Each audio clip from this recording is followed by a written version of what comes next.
Okay, welcome back to another episode of Third and 23. I'm your host, Alex, here to bring you my conference championship week predictions. I'm only going to do one game as following my model. Texas Georgia game was the only game that followed my betting patterns. So before I get into that, I went 5-2 last week yet again. So went 31-22 on the regular season. I'm going to count this game too. So 31-22, that puts me at 58%. We get this game right, we'll be 59%. So no matter what, we're going to fall short of my goal of 60% ATS accuracy. But then again, how many people out there are doing 58%? So starting off this video, this only game in this video, we're doing Texas, Georgia. Texas is 2.5-point favorite. Now, I have seen this game gone to 3. So people are on Texas. This has gone up to 3 on some sports books.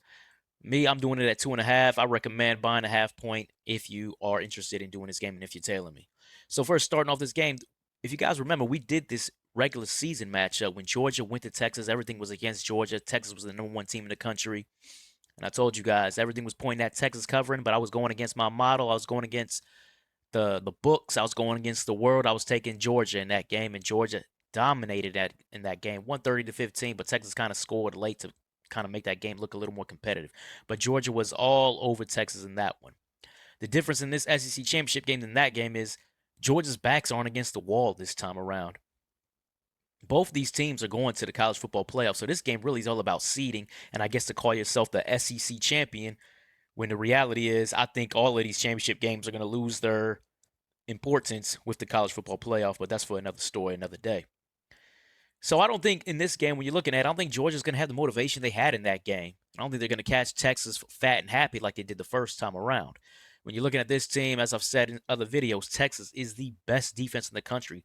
Number 13 against the run, number 1 against the pass, and they're legitimate on both of those rankings.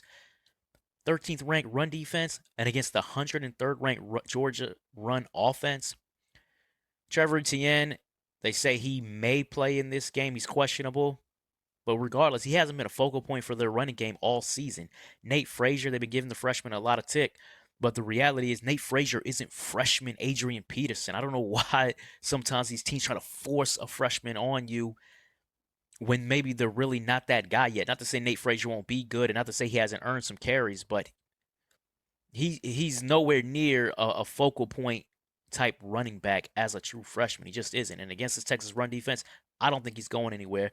I don't think Etienne, a banged up Etienne, is going anywhere. I think Texas run defense is going to dominate this football game and make Georgia one-dimensional. So we've seen Carson Beck be one-dimensional before, and it hasn't worked out well for him. A lot of turnovers, a lot of erratic play. Now, I know he has played better in recent weeks, but that was with some balance. I don't think he's going to have that kind of balance in this game.